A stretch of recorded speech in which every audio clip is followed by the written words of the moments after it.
en torno al 6%. Vamos a hablar justamente sobre esta materia. Nos acompaña Héctor Sánchez. Muchas gracias por aceptar la invitación. Director del Instituto de Salud y Futuro Público de la Universidad Andrés Bello y, por cierto, el primer superintendente de ISAPRES de nuestro país. ¿Cuánto ha cambiado este proceso desde el gobierno de Elwin, que fue el minuto en el que usted estaba a cargo, hasta este momento? Han habido varias reformas en el sistema. Al comienzo, el problema más importante era todo el problema de las preexistencias, las carencias, las exclusiones, que eran muchas las que tenían las ISAPRES, y se fueron eliminando a través del tiempo. Posteriormente se modificó todo lo que es la estructura de los contratos, con el objeto de hacerlos más transparentes.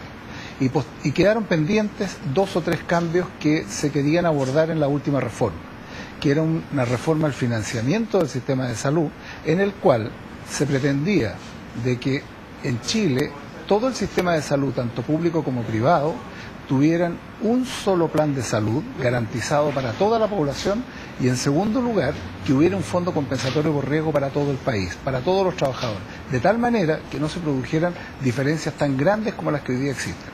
Esa reforma no fue aprobada.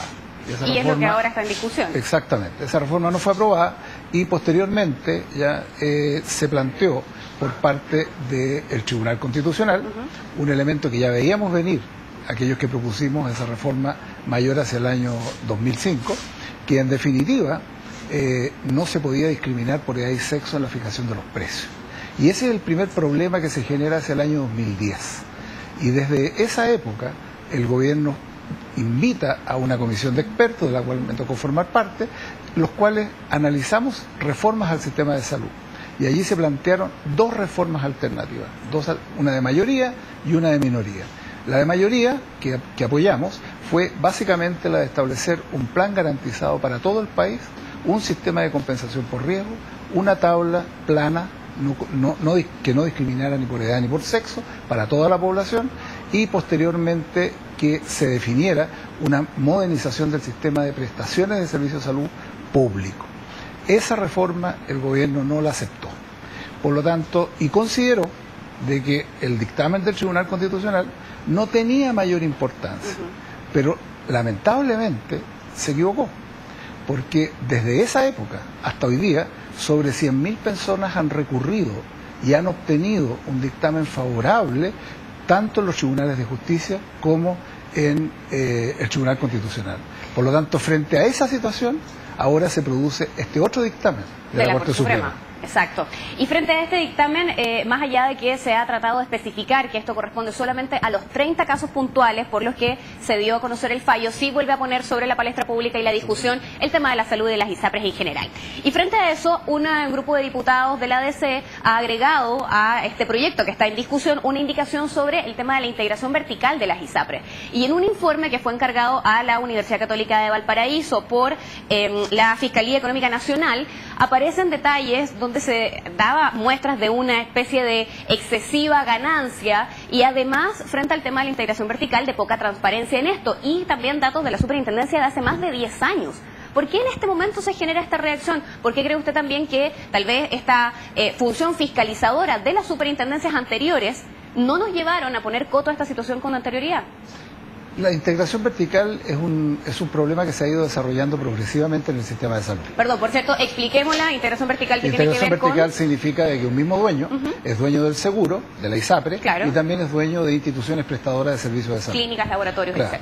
Esta situación no era tan así en los años 90 y a comienzos de los 2000.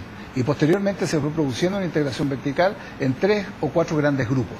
Y por lo tanto, a observar la situación de que, en definitiva, hay una integración vertical, ¿no es cierto?, muy fuerte hoy día en el ámbito del seguro y de la prestación de servicios, lo cual evidentemente genera algunos problemas a nivel de la competencia. Claro. ¿Ya? Y al generarse problemas a nivel de la competencia, se generan también problemas respecto del nivel de beneficios que recibe la gente al final, porque a menor competencia hay menores beneficios para los usuarios.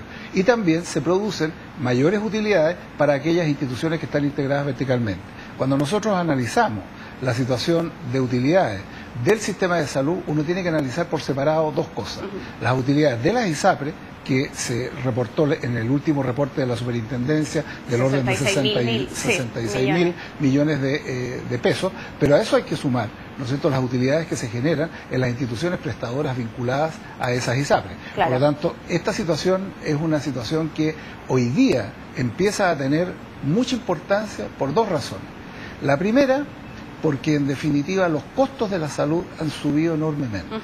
Y cuando tenemos un sistema que está subiendo en promedio alrededor entre 5 y el 6% al año, por encima de lo que es el IPC, y también en muchos casos por encima del índice de remuneraciones de los trabajadores, se empieza a producir una situación de descontento por parte de la población. Segundo, cuando la gente empieza a sentirse que están siendo discriminadas, que cuando tiene bajo riesgo obtiene buenos beneficios, que claro, cuando tiene alto riesgo se los traspasan en precio, ¿ya?, de que en definitiva los planes no alcanzan a cubrir los beneficios cuando los necesitan en prestaciones que son de mayor tamaño, se produce un problema de descontento de la población y empiezan a surgir problemas nuevos como el que estamos discutiendo hoy día.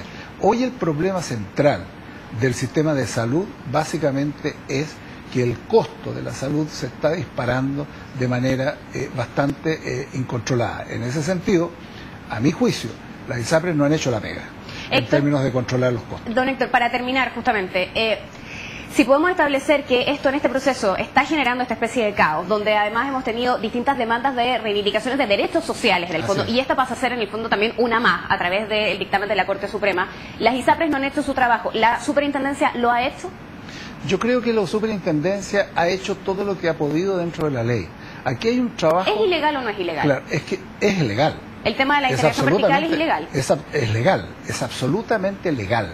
O sea, la integración vertical en Chile, en salud y en cualquier otra industria está absolutamente permitida, ya siempre y cuando no altere, ¿no es cierto?, no tenga conductas de la ley antimonopolio.